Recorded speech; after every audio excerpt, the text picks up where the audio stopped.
Welcome. Hello, everyone. Today we are going to be talking about the dreaded Concord. It's shut down. It's dead. It's gone. And it's no more. Because of the usual shenanigans of being online only, having no single player, or having a lane options or local options for multiplayer. 2 weeks, everyone. 2 weeks. Supposedly the game was in development for 8 fucking years. Meaning it probably had origins of starting development on the PS4. Which would also mean that it probably had an even more expensive ass kind of fucking dev time. Because usually when you build a game on one system and then scrap that and go to another, that usually adds a lot more to the the cost, you could say. Also, pardon me. Sadly, I have gone sick, probably from my trip, and I'm still getting over that. So, apologies on that. Now, I did have a recording for this already made, but some more further stranger shenanigans happened that I wanted to comment on. So, I decided just to redo the whole thing. So let's get into it. First thing, this is a very important topic, honestly, because it really feeds into the whole thing with Stop Killing Games movement. This is the exact kind of thing Stop Killing Games wants to stop. Now, to point out, because detractors and that of the movement keep continuing not understanding, we don't want online games to die. We don't want server-based things or things that require an actual like internet stuff to die. We want the tools to be able to continue that experience. Because in the past kind of games like MMOs and shit, people have to hack, catch packets and things and stuff to actually make servers usually for most games that it would obviously be super easier and more profitable for a game to actually exist for the past its life if such tools were given us. Now, Concord is, like I said, an excellent example of this because it only literally survived 2 fucking weeks. $40 game, 8-year development, 2 weeks. Dead. Offline, it's gone. And strangely enough, I don't get this at all. But it's selling for $100 on eBay. Why? I don't know. Babylon didn't become $100 on fucking eBay when it got shut down. It was out like for a year. Weirdly, though, admittedly, the game is kind of hard to actually own, though, because, funny story. So, I went to Walmart on my last day of work, this week, my week being back here. And there were 2 copies sitting on the shelf, and I took a picture and sent it to Does It Plays and said, hey, look, they're still on the shelf, even though it's basically going to be dead tomorrow. And they said, buy it. And I'm like, why? Why buy it? It's like it's selling for money on eBay. And I'm like, what? And I look, like, if you don't know, you can search on eBay sold listings only. And indeed, there were multiple sales for $100 to $120 for copies of Concord sealed. Makes 0 fucking sense. Now, so I obviously was like, well, I guess I could see. I mean, it's a little spare money, yeah. So I went to try and buy, and they're actually blocked. If you find a store that actually still has them on stock, you're probably not going to get sold them because they did a block nationwide. Walmart could literally not sell them, no matter how much I tried to make a story about, like, where it's getting shut down and stuff. Because at first they just thought they were put on the shelf too early, and it was kind of funny watching them just kind of slowly realize what was going on, and I'm just like, yeah. But yeah, they wouldn't sell them to me, and that is likely will cause it to be not a super common game to actually own, probably. I said this to Dan. Essentially, that would mean Concord is literally a modern E.T. E.T. had so many worthless copies that they dumped and buried in a landfill in Mexico, along with many, many, many other Atari games that had too many copies as well. Important to note. Concord is likely going to be a very similar fate, whether it be at a landfill itself or somewhere buried. So, yeah, that will probably mean it will actually be kind of hard to own, but there's not really any point in owning. It's literally a piece of plastic. Nobody has any way to do anything with it. It's one of the most baffling fucking games to become a lot of money that I've seen in a long time. It makes zero sense to me, and anyone buying it, like, I don't get it at all. Like, I really don't. Like, because the only people I could really understand that actually would care would be completionists. Somebody who wants to be a complete collection of PS5. Other than that, like, I don't... Ooh, excuse me. I don't get the point at all. Anyway, though, Concord also featured a really strange last 2 days of its life, as all that was really left of the player base was people trying to grind the achievement/trophies in the game. And apparently people were starting matches and then immediately jumping off the end of the stage to end the game and get EXP at the end of the match, and it's just... sad. I mean, admittedly, a lot of online games like that have a very dead online player base. That's pretty normal with achievement trophy hunters. That they usually like, oh look, there's virtually no one here. We can basically just do all the fake games we want for the hard trophies and things. You know, that's actually not uncommon. But of course, being the game was going to be dead here soon.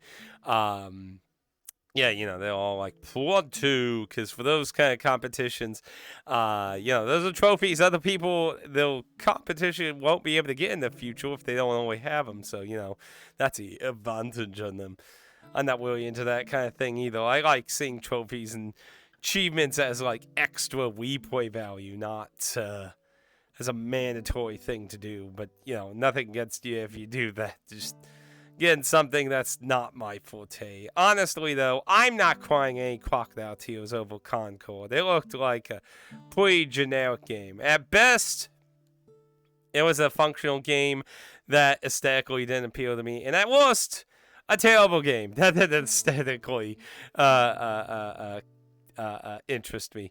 Either way, I'm not really crying crocodile tears, but it is a shame when a game completely just dies out like this either way, because not to, like, I haven't played the game, and I've obviously know there is a giant tidal wave of people saying it's a horrible, garbage, woke game and stuff, and I'm not necessarily denying any of that either, but I'm just saying there are games, you know, there are games I like that the general populace hate. So I'm not necessarily trying to tell you if you liked it Concord, you're stupid or terrible or anything. There's nothing wrong liking a game most other people hate. Because everyone likely has a title that fulfills that kind of thing. And for you, I do feel sorry for you and your game being shut down. But this is why this kind of thing shouldn't be supported, and things like the Stop Killing Games should be supported in the effort to continue the existence of titles like this. Because there are indeed situations where a server is necessary. The D&D idea of Helldivers 2 certainly wouldn't work very easily with an offline local type option with a massive player base. That just wouldn't work, sadly. Things like MMOs. There are games where that kind of thing is necessary, and that's why Stop Killing Games wants to make those things, those tools available when a game reaches end life. It's, well, something people want to know, you know? It's just, Speaking of Stop Killing Games, they have achieved over 300,000 signatures, so things are progressing nicely on that. I still find it interesting that Finland was the first country to meet its actual goal, which is really exciting because that's actually where William lives. William is Finnish, so that's always an interesting thing. I told Williams, like, congratulations, your country showed the most immediate care for the game industry when this movement started. So, yeah. But yeah, it's sad when stuff like this happens, regardless. Because I always think there was always somebody for every game. That's why I review games the way I do versus like a review score or something. I feel like there's usually always some kind of value in a game for the kind of audience it's like, aiming at, There was always some kind of value usually though. It's very rarely no value at all. Like OG 76 Fallout, like that's probably one of the most recent reviews where I just was like, this is not an easy sale here because I get the player base that's interested in this game, but it's just so buggy and garbage. Now, I hear it's way better now, but yeah, that was based on the original Fallout 76. A lot of things have been changed, added, and, different experience now. Ooh. Excuse me again. But, and Fallout 76 is something like it should have like some kind of offline lane option because that isn't like that type of game isn't even a massive it isn't a massive player base. I mean, how many people could you have in a room? Like 12 or something? Like that one's still very confusing to me why it's online only. It's weird. Like that could probably work with a peer-to-peer system or something. So, but anyway, Concord's dead, and a lot of wasted money. Now, that little bot game of Sony's that was with like the VR headset stuff and the PS4. I forgot what it was called. That came out recently. It has a lot of Easter eggs of PlayStation stuff in it. I hear it's selling really well and really well loved for a single-player game with a small studio of the remnants of the Japanese studio that made Sony games, which is very nice because I would love to see Japanese games again on Sony that's from Sony. Like, I mean, we get Japanese games obviously from the third party, but like it'd be nice to see Sony themselves reinvest into Japanese games again. So that's really Astrobots. I think that was what it was called, right? Now, admittedly, I'm not really a big fan of the Astrobot stuff for that. Like, I have the one VR game. There's a free game on the PS5 and stuff. So I'm not really in an immediate, like, going to get it kind of thing because it's not really my cup of tea. It's I want the weird stuff like Path of the Wapple. Yeah, Path of the Wapple. Or Tokyo Jungle. Oh, Tokyo. Like a sequel to Tokyo Jungle would be so awesome. Like the concept or just straight out sequel to the whole thing. Like that. I really liked it there. Like, I like that kind of stuff. But either way, I am still happy to hear it's selling really well. And that should, I mean, you think a normal person would look at that and be like, oh, maybe we should do more of that and less of that. But, we're talking about business people who are notoriously thick-headed and stupid. So, hard to say what the fuck will happen now. I don't know. It's a kind of a tricky thing. Anyway, though, I don't think there's really much else to add on the topic.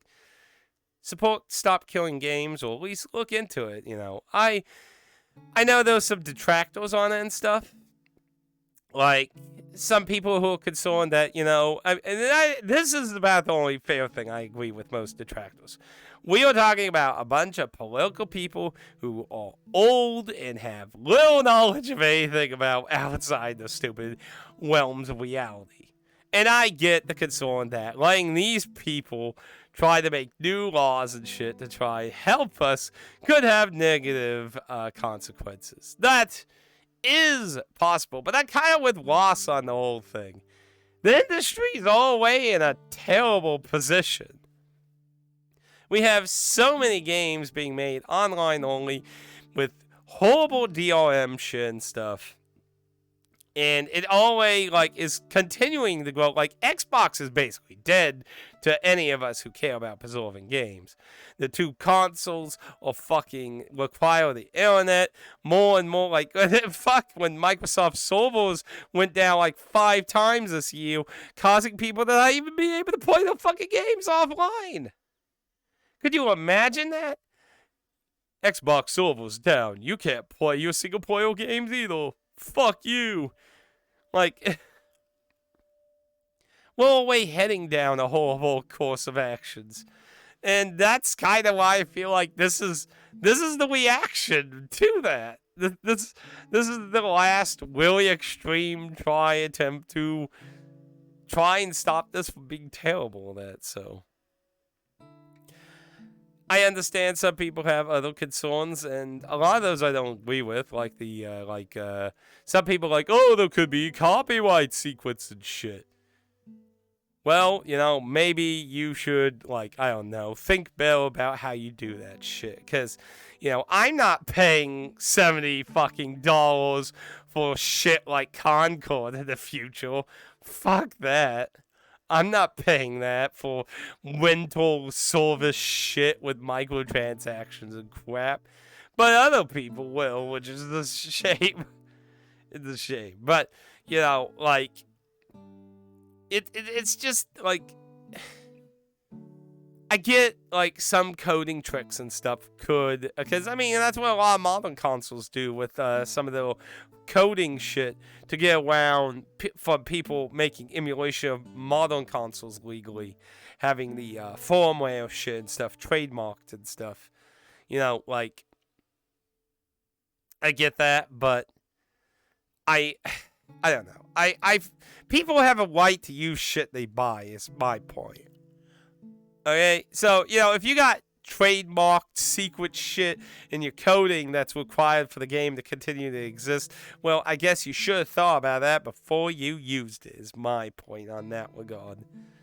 Anyway, though, I'm going to go ahead and go in kind of west. It's Sunday, and while I do have one thing I definitely do need to do today, I'm still, like I said, trying to recover over cold, so thank you for joining me today on the little topic of Concord. Another dead game meets another ill fate.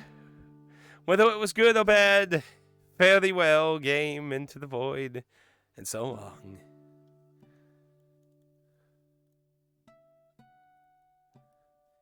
May we find some kind of peace out there in the landfill, maybe.